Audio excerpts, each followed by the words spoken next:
Hello everyone, नमस्कार। Good afternoon. Welcome all of you. आप सभी का स्वागत है इस क्लास में। मैं हूं मुकेश कटारे। ये जो लेक्चर है ये पॉलिटी के लिए है। भारतीय राज्य व्यवस्था, भारतीय संविधान, लोक सेवा आयोग ने जो नया सिलेबस चेंज किया है उसके अकॉर्डिंग ये क्लास है। सिलेबस देख लेते हैं जल्दी से, फिर आगे बढ़ते हैं। इसमें संविधान सभा, संघीय कार्यपालिका, राष्ट्रपति, इन सब के बारे में बात की है। पिछला एक लेक्चर मैं इसमें आपको बता चुका हूं जिसमें संविधान सभा के बारे में बातें की गई थी। आज भी इससे आगे बढ़ेंगे। इसी संविधान सभा में आगे चल करके हम प्रस्तावना को भी देख लेंगे, उसका जो मीनिंग है वो भी देख लेंगे। ये सब कुछ आपको जो क्लास नोट्स हैं उसके आधार पर बताया जाएगा। पीडीएफ के रूप में मैं ले लेता हूं, तो इनकेस यदि आपको लगता है कि ये हेल्पफुल है तो आप इसको डाउनलोड भी कर सकते हो, ले भी सकते हो। ठीक है, तो चलो, ये तो हो गई बहुत सारी बातें। स्क्रीन पर आया जाए। जो मैं आपको सिलेबस दिखा रहा था वो आप सिलेबस देख लो। संविधान सभा भारत और मध्य प्रदेश की संवैधानिक व्यवस्था को लेकर के दिया है। यूनिट नंबर 5 है प्रीलिम्स का, पेपर 1 पॉलिटी। काफी हद तक इसमें संविधान पढ़ना है, उसके बाद बहुत थोड़ी सी चीजें बचती हैं जो आपको किसकी ओर लेके चलेंगी, मध्य प्रदेश के कुछ चीजों को लेकर के बात करें। मैं एक बार ऑडियो चेक कर लूँ, ऑडियो ठीक है या नहीं। ऑडियो ठीक लग रहा है, ऑडियो को कोई इशू नहीं है, फिर भी इन केस है तो आप बता सकते हो। पिछली क्लास में हम बात कर चुके हैं संविधान कितने प्रकार के होते हैं, सरकारें क्या होती हैं, लोकतंत्र क्या होता है, ये सब बातें हो चुकी हैं। दोबारा से मैं यहाँ नहीं दोहरा रहा हूँ। ठीक है, तो भारतीय संविधान का विकास जो है, अंग्रेजों ने लंबे समय तक शासन किया। उस शासन प्रणाली को हम समझ चुके थे, आसान था हमारे लिए समझना। तो इस कारण से हमने वही शासन प्रणाली को अपने यहाँ पर कंटिन्यू किया था। तो जो ब्रिटिश शासन प्रणाली है उसी से मिलता जुलता रूप है। यद्यपि हमारी जो संविधान सभा थी उसके जो विद्वान लोग थे उन्होंने उस समय के उपलब्ध लगभग 60 देशों के संविधान का अध्ययन किया हुआ था। हुआ ये कि ब्रिटेन जो था वो इस बात पर अब तैयार हो जाता है कि भारत को हम स्वतंत्रता दे देंगे, भारत को आज़ादी दे देंगे, है ना। क्यों? इसके पीछे कई सारे कंडीशन है कि क्यों वो तैयार हुआ था। दूसरा विश्व युद्ध जो था वो छिड़ रहा था, तो मित्र राष्ट्र जो थे उन्होंने ब्रिटेन पर दबाव भी डाला था कि आप भारत को आज़ादी दो या इस युद्ध में सम्मिलित करो। तो इसी श्रृंखला में अलग अलग लोगों को उसने भेजा। क्रिप्स मिशन आया था, फेल हो गया। उसके बाद आता है कैबिनेट मिशन। कैबिनेट मिशन क्यों कहते हैं इसे? क्योंकि ब्रिटिश सरकार के 3 कैबिनेट मिनिस्टर इसमें आए थे। कौन कौन वो 3 मिनिस्टर थे? तो इस मिशन के, कैबिनेट मिशन के अध्यक्ष का नाम है पैथिक लॉरेंस। दूसरे व्यक्ति थे स्ट्रेफोर्ड क्रिप्स। तीसरे व्यक्ति थे एबी अलेक्जेंडर। तीनों कैबिनेट रैंक का दर्जा रखते थे, इसलिए इसको बोलते हैं कैबिनेट मिशन। कैबिनेट मिशन कहता है कि ठीक है, हम आपको आज़ादी दे देंगे, बट अब आपको करना क्या है कि आपके देश में एक संविधान होना चाहिए। संविधान होना चाहिए तो इसके लिए संविधान बनाएगा कौन? तो एक कॉन्स्टिट्यूएंट असेंबली, संविधान सभा हो। तो कैबिनेट मिशन की सिफारिश पर हमने एक संविधान सभा की बात की। कहा गया था कि जो संविधान सभा होगी उसमें लगभग 1 लाख की आबादी पर एक सदस्य होगा। प्रतिनिधित्व देने की बात थी कि सबको हम प्रतिनिधित्व देंगे, तो 1 लाख की आबादी पर संविधान सभा में एक सीट होना चाहिए। ठीक है, अब संविधान सभा के जो सदस्य हम देखते हैं कि 389 सदस्य थे ना, 389, 385 प्लस 4, ये सारे के सारे इलेक्टेड नहीं थे। बहुत सारे इसमें नॉमिनेटेड थे, मनोनीत थे। इसलिए संविधान सभा को हम पूरी तरीके से चुनी हुई संविधान सभा नहीं कह सकते हैं। संविधान सभा का चुनाव हो गया। चुनाव होने के बाद अब संविधान सभा की पहली बैठक होती है, फर्स्ट मीटिंग होती है। इसको लेकर के क्वेश्चन बन सकते हैं। तो पहली मीटिंग जो हुई वो डेट क्या? 9 दिसंबर 1946। और जब मीटिंग होती है तो संविधान सभा में किसको अध्यक्षता तो सौंपी जाएगी ना।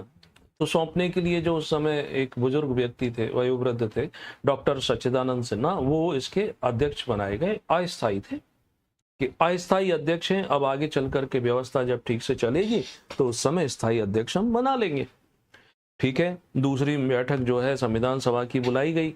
वो कब बुलाई जाती है? तो दूसरी बैठक 11 दिसंबर 1946 को बुलाई जाती है। मेरे पास बहुत सामान फैल गया।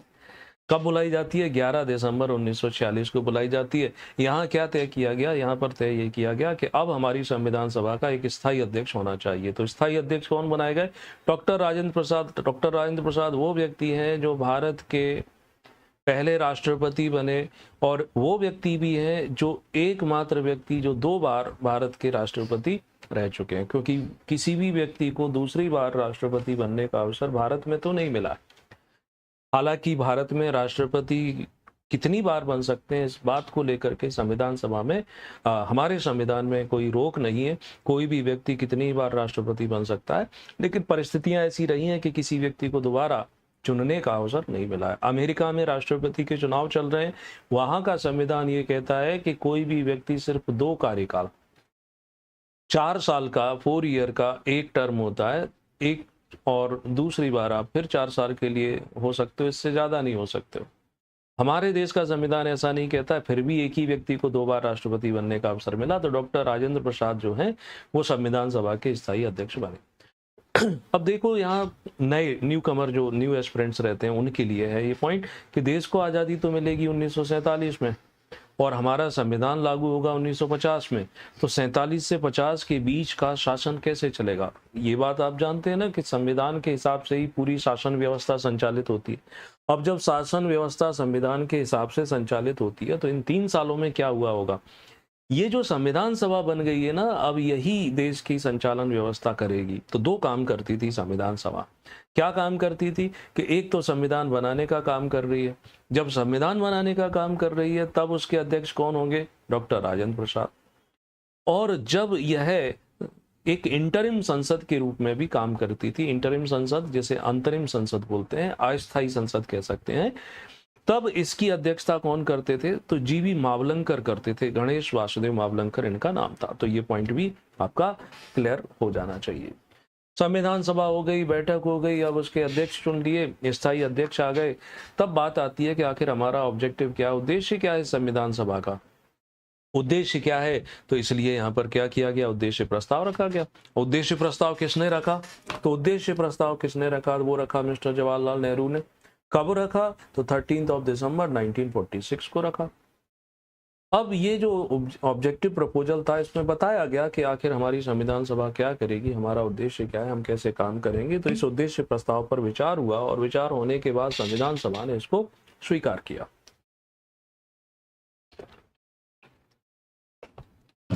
संविधान सभा ने इस उद्देश्य प्रस्ताव को कब स्वीकार किया, वो डेट भी आपके लिए महत्वपूर्ण है। 22 जनवरी 1947 को, 22 जनवरी 1947 को संविधान सभा ने इसे स्वीकार कर लिया। हमारा संविधान विश्व का सबसे बड़ा कह लो, लंबा कह लो, ये संविधान है। तो इसको बनाने में समय ज्यादा लगा। कितना समय लगा? How much time? तो 2 ईयर 11 मंथ्स 18 डेज, यानी कि ये मान लो 18 दिन हो गए, 12 दिन और हो जाते तो सीधे सीधे 3 साल लग जाते। 3 साल की प्रोडक्ट के रूप में क्या निकल के आया? Indian constitution.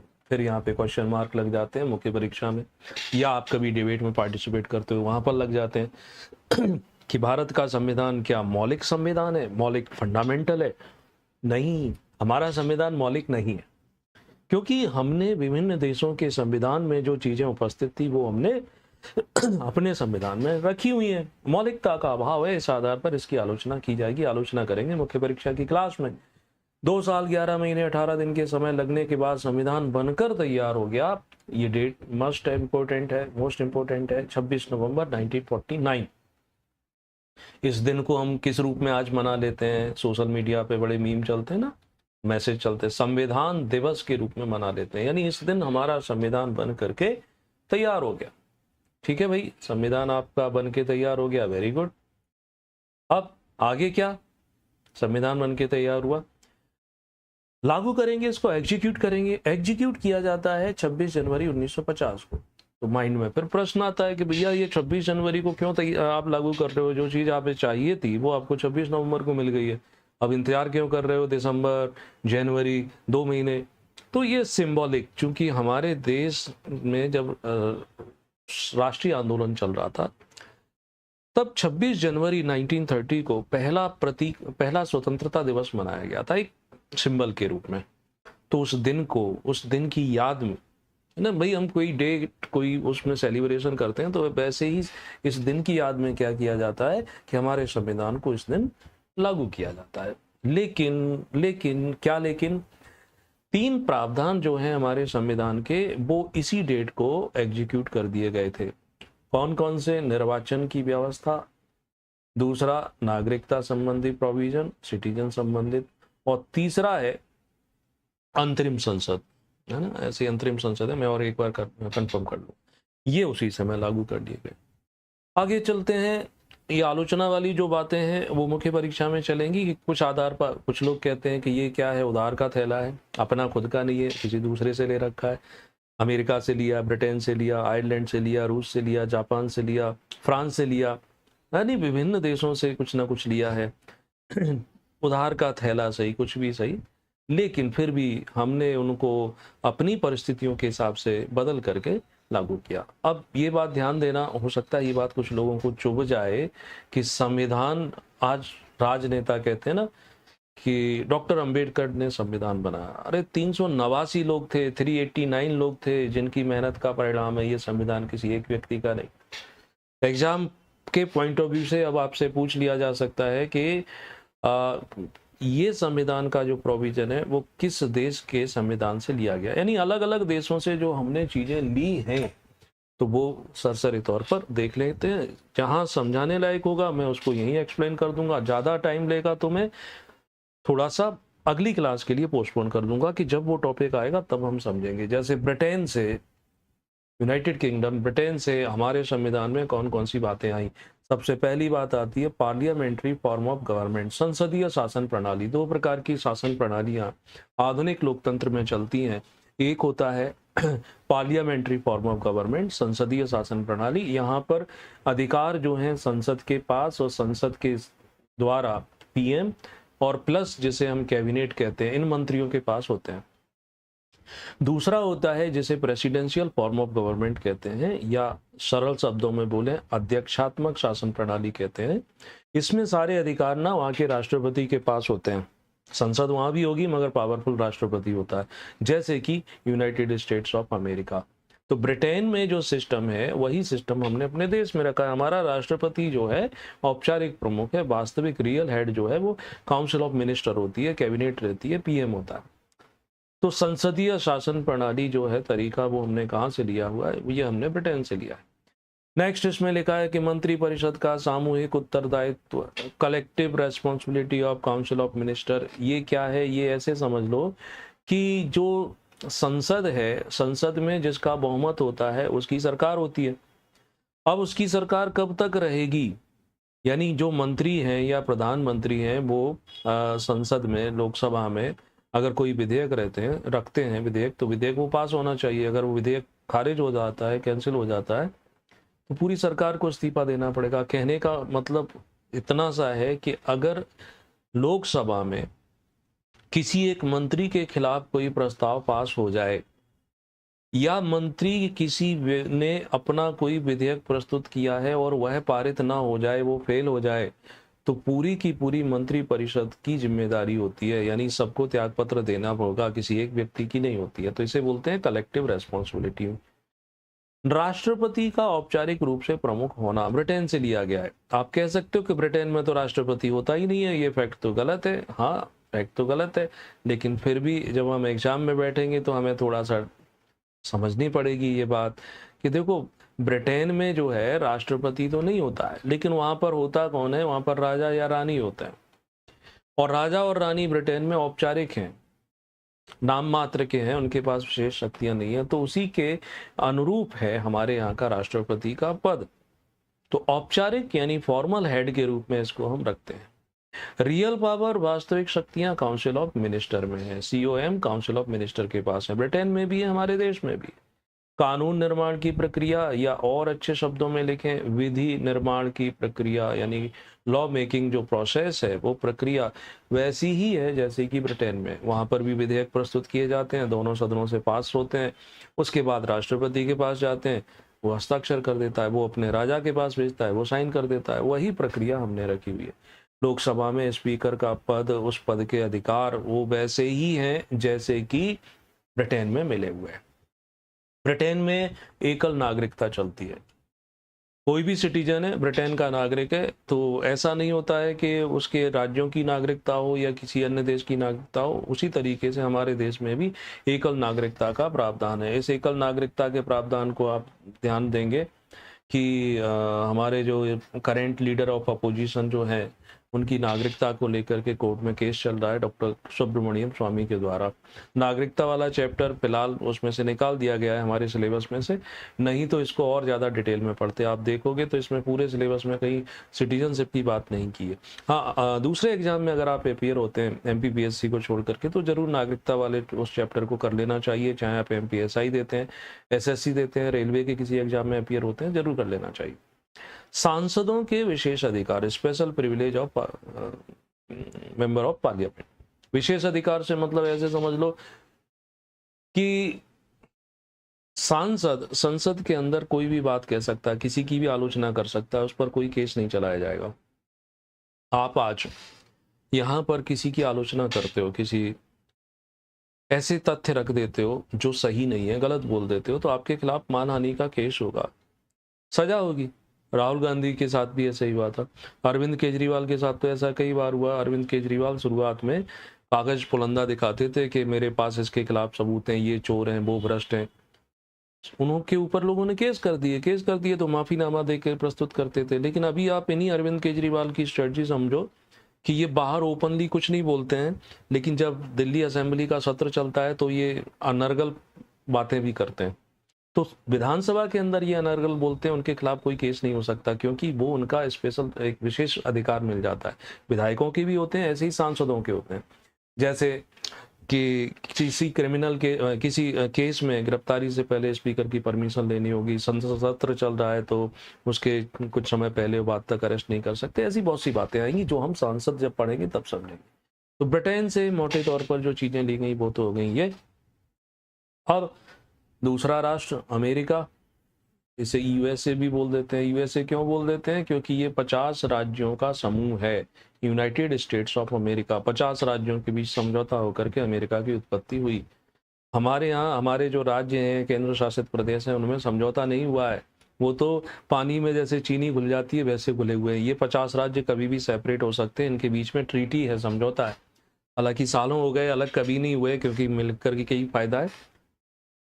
संघीय शासन व्यवस्था, संघीय शासन व्यवस्था के जो भी विचार हैं विश्व में अमेरिका से ही लिए गए हैं। इसका मतलब क्या होता है? इसका मतलब होता है कि एक तरफ केंद्र सरकार होगी, दूसरी तरफ राज्य सरकार होगी। जब दो सरकारें होंगी, दोनों के कार्यभार बटे होंगे, तो वो सिस्टम जो है वो संघीय शासन व्यवस्था कहलाता है। और जब केंद्र सरकार, राज्य सरकार, उनके बीच शक्तियों का विभाजन कर दिया जाए, दोनों के अपने अपने क्षेत्र निर्धारित कर दिए जाएं, तब जरूरत पड़ती है कि आपस में टकराव ना हो। इसलिए संविधान ऐसे देशों में कैसा होता है? लिखित होता है। चाहे अमेरिका हो चाहे भारत हो, लिखित संविधान इस कारण से भी बनाया गया।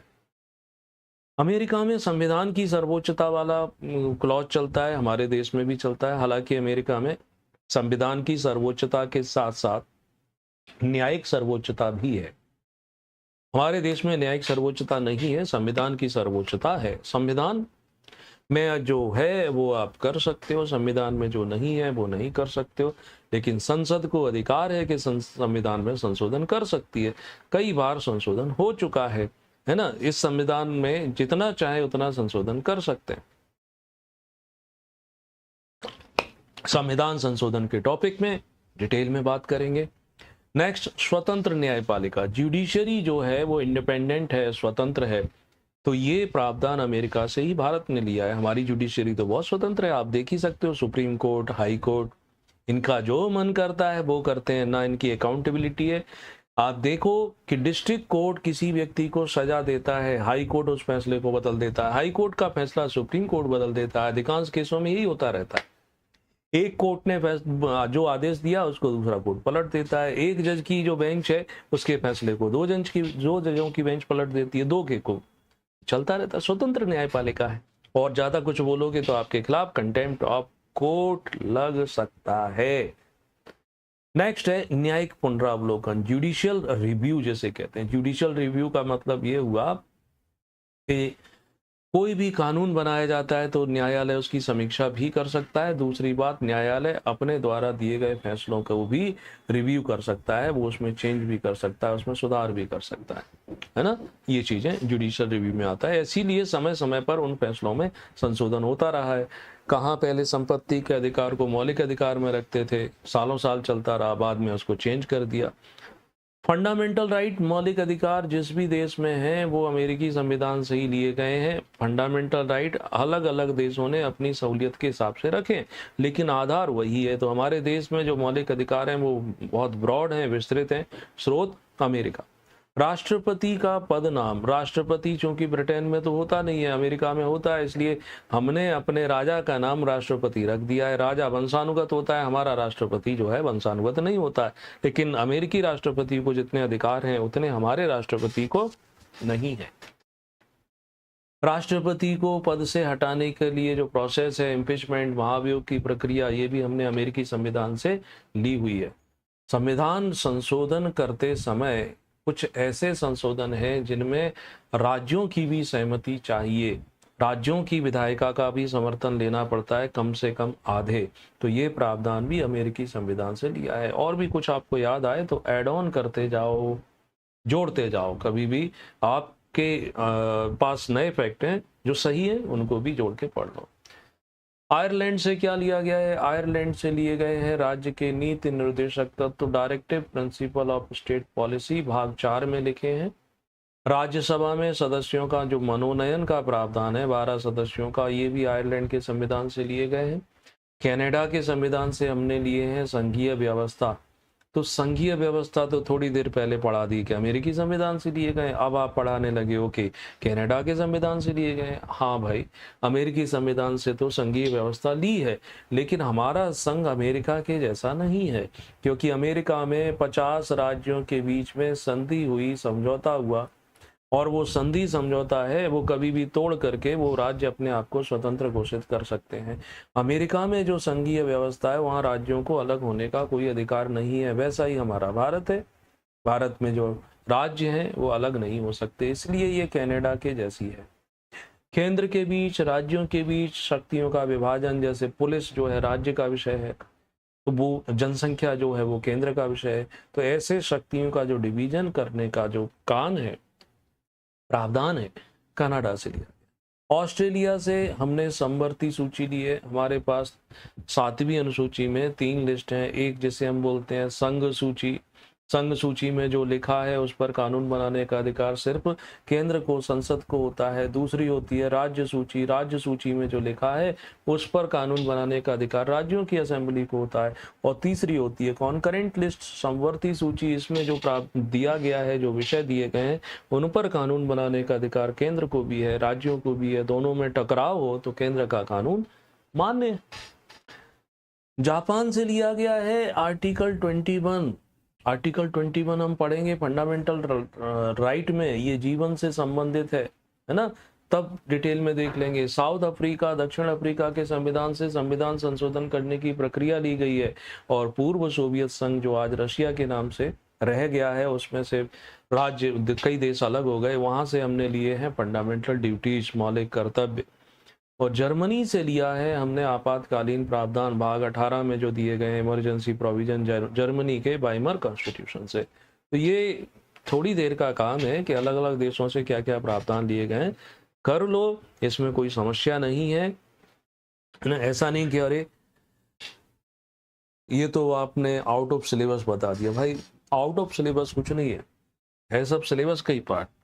थोड़ा बहुत कभी क्वेश्चन इधर से उधर आ जाए तो आपके लिए संकट हो जाएगा, तो संकट से बचने के लिए जरूरी है ना कि ये भी आप कर लो, ये भी पढ़ लो, ठीक है। नेक्स्ट, अब संविधान सभा 389 सदस्य जो थे, तो इन सबको कार्य बांट दिए गए कि आप ये करोगे, आप ये करोगे।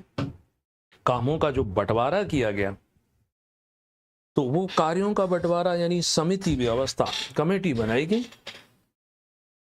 तो कुछ प्रमुख कमेटीज हैं, समितियां हैं, उनके चेयरमैन, उनके मेंबर, जरूरी है उनको पढ़ना। याद करना, उनसे प्रश्न बनेंगे। तो मैंने यहाँ कुछ प्रमुख समितियां ली हुई हैं, वो आप याद कर लेंगे। पहले महत्वपूर्ण समिति आती है ड्राफ्ट कमेटी, प्रारूप समिति। प्रारूप यानी इस संविधान का एक प्रकार से ढांचा कि क्या क्या होगा, क्या क्या कहाँ कहाँ से प्रावधान होंगे, इसलिए ये महत्वपूर्ण समिति है। और इसके चेयरपर्सन थे doctor Bhimrao Ambedkar. Total member थे 7, डॉक्टर अंबेडकर को मिलाते हुए। बाकी जो 7 मेंबर हैं उनके नाम जरूर याद कर लेना। एन गोपाला स्वामी आयंगर। ऑब्जेक्टिव में प्रश्न आएगा कि इनमें से कौन प्रारूप समिति का सदस्य था या नहीं था।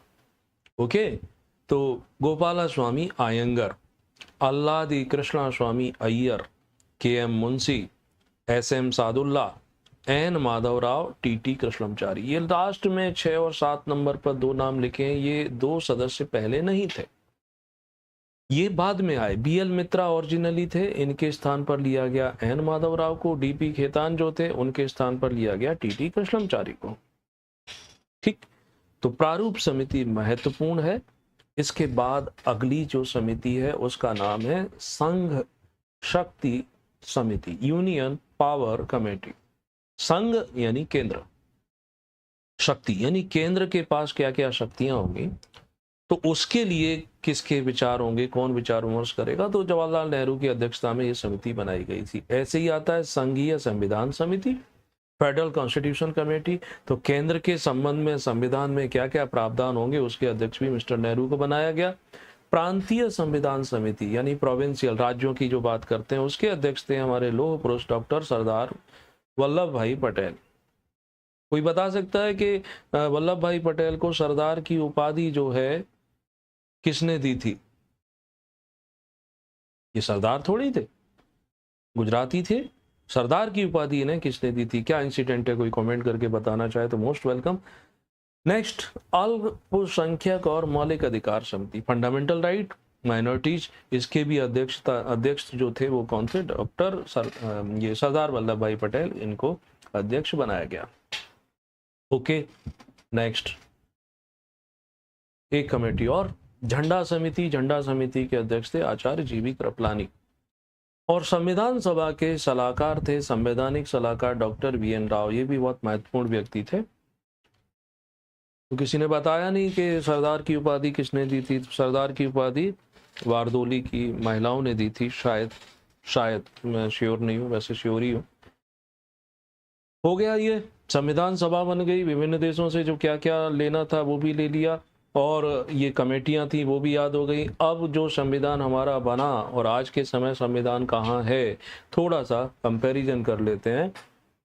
मूल संविधान संबंधित बातें इस टेबल में दी गई हैं, वर्तमान संविधान संबंधित प्रमुख बातें यहाँ दी गई। किस आधार पर प्रस्तावना की बात करें, प्रियम्बल की बात करें, मूल संविधान में भी एक प्रस्तावना थी। यस, आज के संविधान में है, हाँ है, लेकिन उसमें थोड़ा सा चेंज हो गया है। उसमें 3 नए शब्द जोड़ दिए हैं। 3 नए शब्द कौन से जोड़ दिए हैं? एक तो समाजवादी शब्द जोड़ दिया है, एक पंथ निरपेक्ष शब्द जोड़ दिया है सेक्युलर, और तीसरा शब्द जोड़ा है और अखंडता। अब ये भी जो जोड़ने की बातें हैं ना, ये अनावश्यक की गई हैं। समाजवादी शब्द जोड़ना ये राजनीतिक प्रोपेगेंडा है, पंथ निरपेक्ष सेक्युलर जोड़ना राजनीतिक प्रोपेगेंडा है, इसकी कोई आवश्यकता नहीं थी। मगर राजनीति क्या करा दे वो थोड़ा, है ना। और ये किसने कराया था? वही जो आज की डेट में लाल किताब लेके घूमते रहते हैं कि खतरे में खतरे में, उन्हीं की पार्टी, उन्हीं के पूर्वजों ने ये करा था। और किसके इन्फ्लुएंस में करा था? रूस के इन्फ्लुएंस में करा था। मैं डिटेल में चलूंगा तो इसको बताता जाऊंगा। मूल रूप से जब संविधान बनकर तैयार हुआ तो इसमें भाग थे 22, आज 25 भाग कह देते हैं अगर 4A, 9A, 14A को हम नया पार्ट माने तो। और अगर आप 4A को नया भाग नहीं मानते हो, 4 का ही पार्ट मानते हो, तो फिर 22 ही रहेंगे। आर्टिकल संविधान में 395 थे, आज भी हैं, लेकिन उनके आर्टिकल के अंदर सब आर्टिकल जुड़ गए। जैसे 19(1) हो गया, 25A हो गया, तो ऐसे इनकी संख्या बढ़कर के लगभग 450 हो जाती है। अनुसूचियां संविधान के बाद में जोड़ी गई हैं, बाद में है अनुसूचियां, शेड्यूल। मूल संविधान में 8 अनुसूचियां थी, आज के समय 12 अनुसूचियां हैं। इसमें कोई कंफ्यूजन नहीं है, क्योंकि 9 नंबर की अलग से अनुसूची जोड़ी गई, 10 नंबर की अलग से जोड़ी गई, 11 की अलग से जोड़ी गई, 12 अलग से जोड़ी गई। तो आज अनुसूचियों की संख्या है 12। अब आते हैं संविधान की प्रस्तावना पर, प्रियम्बल पर। ये मुख्य परीक्षा में पूछ लेते हैं। प्रीलिम्स में इसके अंदर आने वाले शब्दों का अर्थ पता होना चाहिए, ये जरूरी हो जाता है। तो हिंदी और इंग्लिश दोनों में याद कर पाओ तो much much better. We the people of India, और हिंदी में हम भारत के लोग, यहां से शुरुआत होती है और लास्ट में क्या होता है? In our constitutional assembly this 26th day of November 1949 do hereby adopt enact and give to our self this constitution.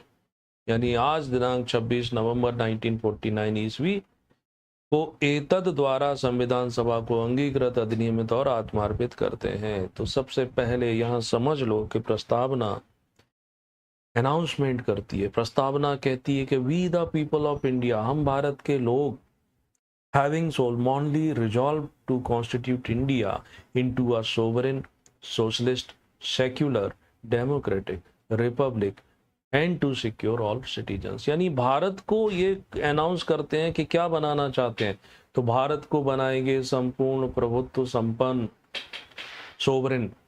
संपूर्ण प्रभुत्व संपन्न का मतलब है कि निर्णय लेने का, चाहे वो निर्णय कैसा हो आंतरिक, चाहे वो निर्णय कैसा हो बाह्य, ये कौन निर्धारित करेगा?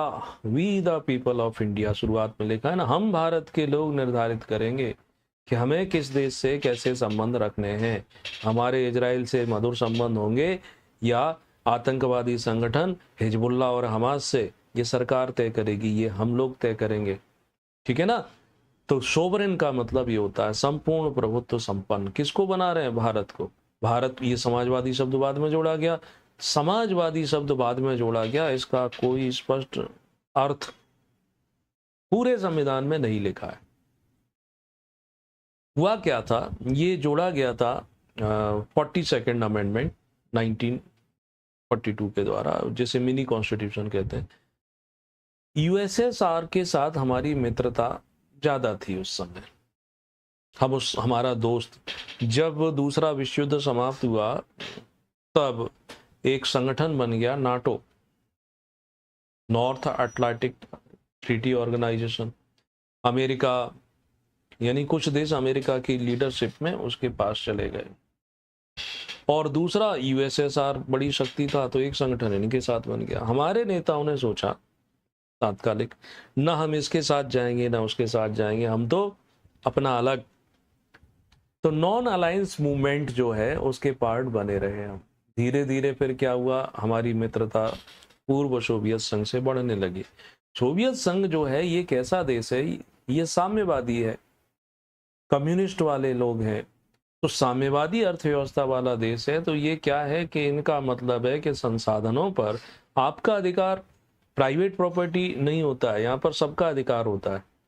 तो इनसे मित्रता होने की वजह से ही हमने साम्यवादी शब्द ना लेकर के समाजवादी शब्द ले लिया।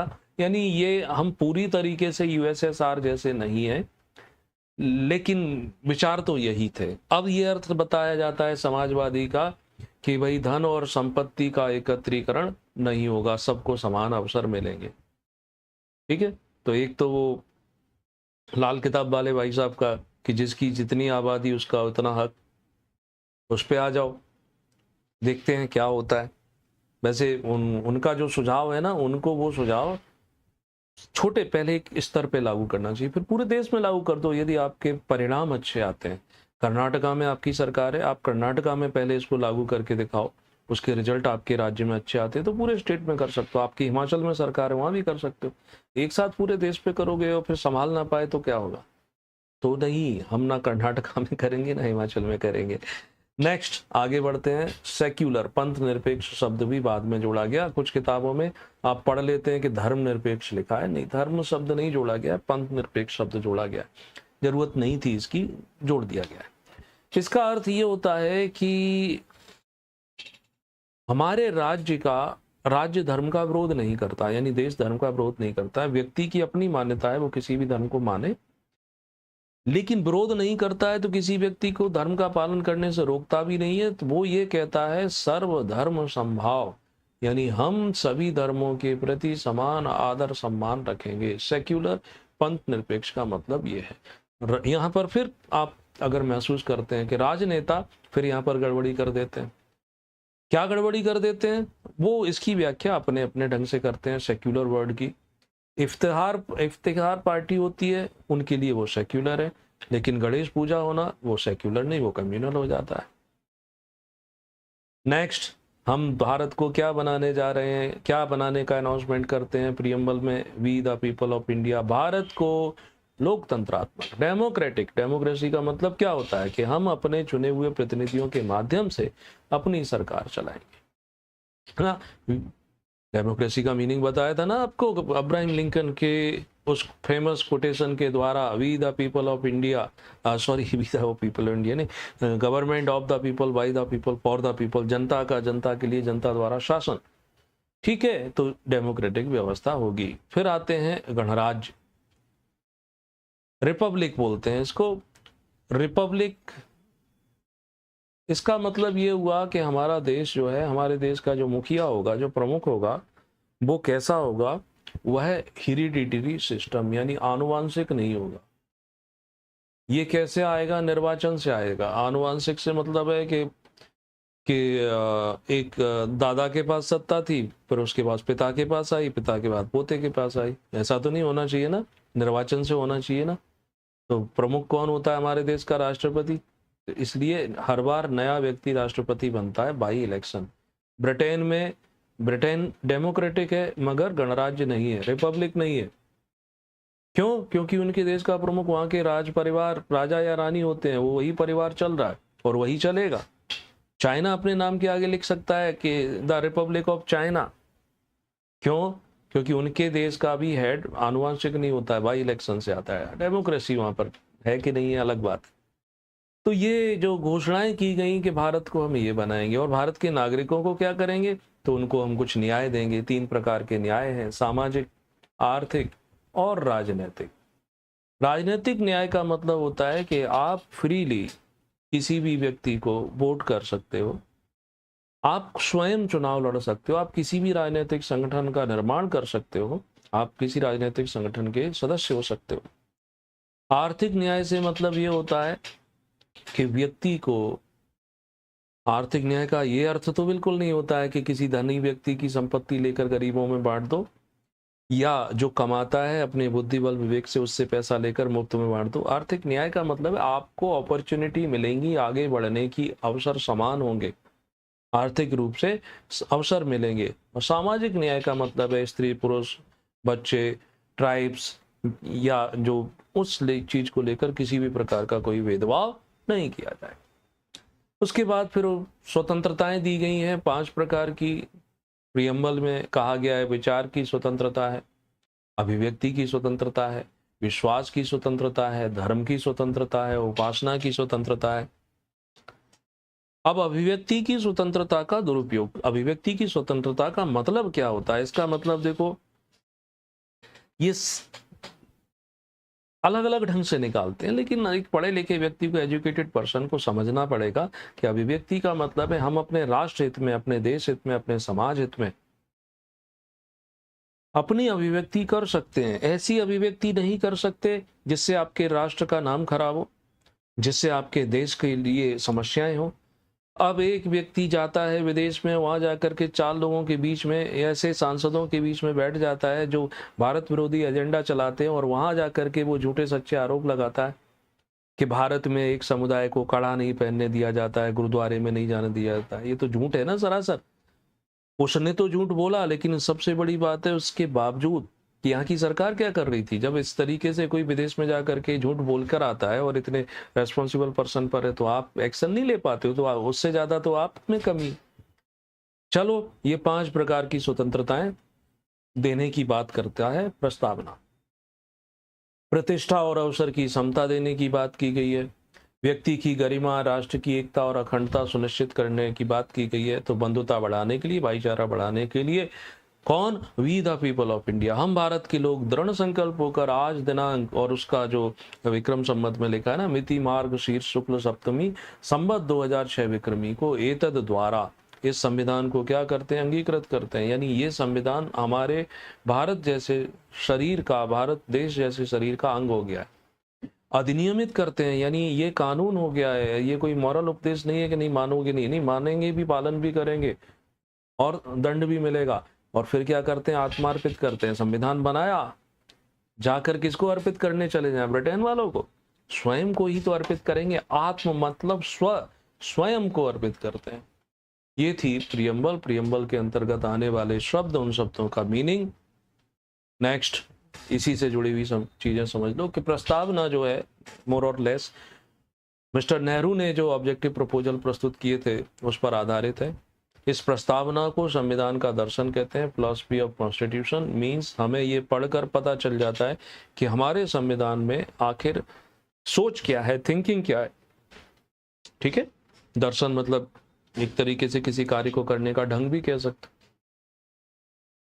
अब मुश्किल फिर आती है। हमारा जो संविधान है इसमें एक बड़ी विडंबना है कि बनाने में बड़ा लंबा समय लिया, लगभग 3 साल 12 दिन कम, और पैसा भी खर्च हुआ था लगभग 50 लाख। 60 से अधिक देशों का अध्ययन किया। लेकिन विकट समस्या ये हो गई कि संविधान सभा में अधिकांश बैरिस्टर थे, वकील थे। वकील तो आप समझते हो कि हर रास्ता जो है वो बंद भी करता है और खुला भी छोड़ देता है। यानी हर कानून अपने आप में अलग अलग तरीके की मीनिंग देने लगता है। प्रस्तावना में सारी बातें अच्छी लिखी हैं, लेकिन फिर क्या है कि इस प्रस्तावना में जो लिखा है उसको हम लागू करवाना चाहें, अगर ऐसा नहीं मिल रहा है, ऐसा नहीं हो रहा है, तो हम किसी कोर्ट में कोई भी कार्यवाही शुरू नहीं कर सकते, कोई केस फाइल नहीं कर सकते, कोई अपील नहीं कर सकते कि संविधान में ऐसा लिखा था कि सभी को आर्थिक न्याय, सामाजिक न्याय नहीं हो रहा है। तो एक प्रकार से ये सिर्फ फिलॉसफी हो जाती है। ठीक है, अब संविधान में संशोधन हो सकता है क्या? संविधान में जैसे कुछ शब्द जोड़े गए ना, तो संविधान में 42वें संशोधन 1976 के द्वारा ये 3 शब्द जोड़े गए। क्यों जोड़े गए थे वो मैंने बता दिया। क्या इन शब्दों को हटा भी सकते हैं? ये बड़ा प्रश्न है। और ये प्रश्न जो है, यानी संविधान को लेकर के व्याख्या करना, उसके अर्थ को समझाना, ये अधिकार मिला हुआ है सर्वोच्च न्यायालय को। क्योंकि हमारी संविधान सभा अब नहीं है। संविधान सभा होती तो वो बताती कि भाई हम ही ने तो संविधान बनाया है, हमने इस आशय से, हमारी ये इच्छा थी, हम ये चाहते थे, इसमें जो लिखा है इसका मतलब ये है, हम इसलिए इसको रख रहे हैं। वो तो ऐसा है नहीं बताने के लिए। तो फिर ये संविधान सभा के लोगों ने कहा है कि न्यायपालिका बुद्धिमान होती है तो उसके ऊपर छोड़ देते हैं, वही व्याख्या करेगी, तो सुप्रीम कोर्ट तय करेगा। अब प्रश्न उठता है कि इस प्रस्तावना जो है वो संविधान का पार्ट है या नहीं है। ये प्रश्न क्यों उठता है? इसलिए उठता है क्योंकि प्रस्तावना में लिखा तो बहुत कुछ अच्छा है,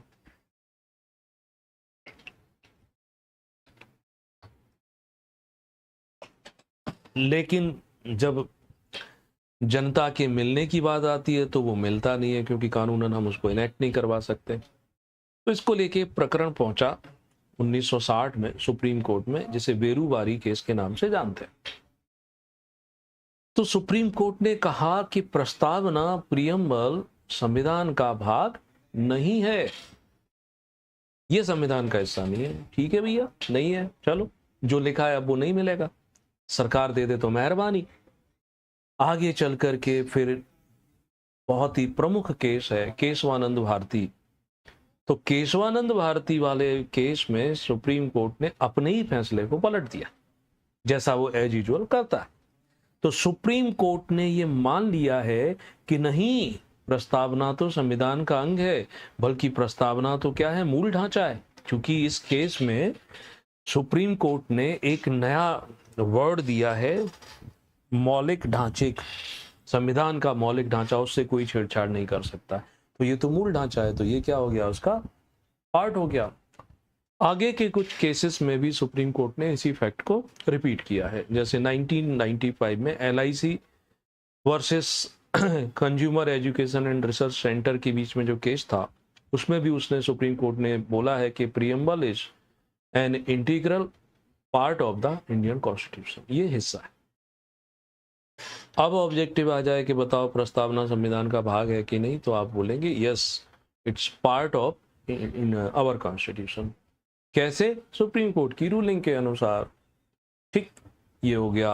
अब जो ये विशेषताएं लिखी हैं, तो विशेषताएं जो हैं हम समझ चुके हैं, मतलब उसका अर्थ समझ चुके हैं कि सोवरेन का या संपूर्ण प्रभुत्व संपन्न का मतलब क्या होता है, समाजवाद का मतलब क्या है, सेक्युलर का मतलब क्या है, डेमोक्रेसी का, रिपब्लिक का, जस्टिस जो है 3 प्रकार के दिए हैं, स्वतंत्रताएं 5 दी गई हैं, समता की बात की गई है, बंधुता की बात की गई। तो दोबारा दोहराने की कोई जरूरत है नहीं, आपको पढ़ना चाहे तो पढ़ सकते हैं। ठीक है। संविधान तो विभिन्न देशों से अच्छी चीजें थी वो ले ली, इसके साथ साथ हमारे जो नेशनल मूवमेंट के मुद्दे थे वो ले लिया। ज्यादातर संविधान तो 1935 का कानून ही है ना, ठीक है। तो ये सब बातें हो जाती हैं। आगे क्या करेंगे अब हम लोग, आगे क्या पढ़ेंगे, तो अब आगे हम चलेंगे एज पर अवर सिलेबस। जैसे संविधान सभा खत्म हो गई पूरी की पूरी, है ना, ये पूरे के पूरे जो पॉइंट है ये हम पढ़ चुके हैं। या तो आप इनके अनुसार चलो, संघ की कार्यपालिका, राष्ट्रपति, संसद पढ़ लो, फिर ये पढ़ लो, या फिर क्रम से चलने के लिए मैं आ जाता हूं मौलिक अधिकारों पर, फंडामेंटल राइट, उसके बाद ड्यूटीज, फिर डायरेक्टिव प्रिंसिपल स्टेट, उसके बाद फिर ऊपर स्विच कर जाएंगे, ऊपर से नीचे चलेंगे, क्योंकि भाग 1 जो है वो इन्होंने दिया नहीं है, जिसमें राज्यों के गठन यानी आर्टिकल 1 से लेके 4 तक की बातें हैं, इन्होंने सिलेबस में लिखा नहीं है, लिख देते तो इनका क्या जाता। भाग 2 जो है वो नागरिकता संबंधी प्रावधान है, आर्टिकल 5 to 11, वो भी नहीं इन्होंने दे रखे हैं, मगर करंट अफेयर दे रखा है। करंट अफेयर जब पढ़ोगे तो सीए की बात आएगी, सीए की बात आएगी तो आपको नागरिकता से संबंधित क्लॉज पता होना चाहिए, इसलिए ये भी दे देते, अच्छा रहता। उसके बाद भाग जो 3 है उसमें आते हैं 12 to 35 यानी फंडामेंटल राइट, तो हम फंडामेंटल राइट को निपटाएंगे। उसके बाद ड्यूटीज पर चले जाएंगे, फिर directive principle of state policy, then फिर ऊपर से चलेंगे, फिर नीचे की ओर चलेंगे। ओके, सो आज के लिए यहीं रोकते हैं। उम्मीद है ये आपको समझ में आया होगा। ये क्लास नोट्स हैं, आप ले सकते हो, आप व्हाट्सएप पर जाकर संपर्क कर सकते हो, मेल कर सकते हो, आप कॉल करके भी क्लास टाइम में इनको पता कर सकते हो ना। तो उम्मीद है ये आपको पसंद आएगी, तो दोस्तों के साथ शेयर जरूर करो, पसंद नहीं आती है डिसलाइक करो, चैनल सब्सक्राइब नहीं किया तो कर लो भाई, उसमें इतना क्या सोचना। तो thank you and good luck, जय माता दी।